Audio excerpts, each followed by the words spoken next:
అందరికీ నమస్తే అండి. ఫ్రెండ్స్, నేను అఖండ సినిమాకి వెళ్ళాను.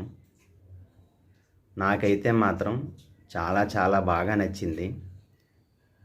నేను ఒక విషయం చెప్పాలనుకుంటున్నానండి. అదేంటంటే, ఈ సినిమా ప్రతి ఒక్క దేశభక్తుడికి నచ్చుతుంది, అలాగే దైవభక్తుడికి కూడా నచ్చుతుందండి.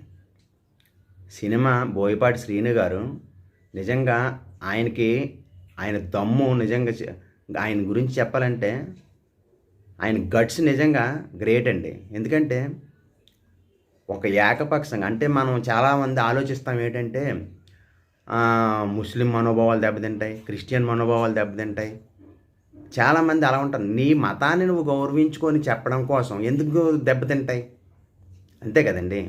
ఇప్పుడు నీ మతం గురించి నువ్వు గొప్పగా చెప్పడం గురించి మిగతా వాళ్ళు ఎందుకు బాధపడతారో, నీ దేశం గురించి, నీ దేశానికి అన్యాయం జరుగుతూ ఉంటే దాన్ని నిలదీయడం కోసం ఒక సినిమా తీస్తే మిగతా వాళ్ళు ఎందుకు బాధపడతారో, నిజంగా ఆ విషయంలోని బోయపాటి శ్రీను గారు అద్భుతంగా తీశారు సినిమా మాత్రం. అంటే సినిమా కాన్సెప్ట్ ఏంటంటే దేశం మీద ద్రోహం జరిగిన, అలాగే హిందూ ధర్మం మీద ద్రోహం జరిగిన, మోసం చేసిన దానికి ప్రతిఘటన ఎలా ఉంటుంది అని అద్భుతంగా మంచి కాన్సెప్ట్తో తీశారు. నాకైతే మాత్రం చాలా బాగా నచ్చింది.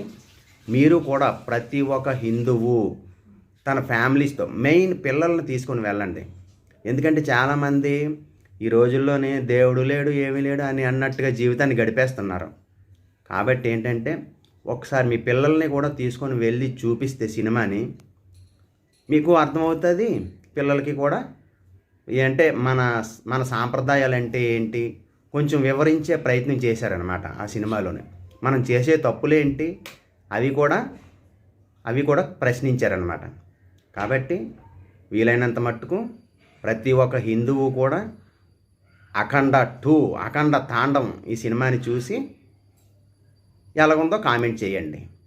నాకైతే మాత్రం నచ్చింది. అందరికీ నచ్చుతుందని నేను చెప్పలేను, కానీ ప్రతి ఒక్క దేశభక్తుడికి, ప్రతి ఒక్క దైవభక్తుడికి కంపల్సరిగా నచ్చి తీరుతుంది ఈ సినిమా.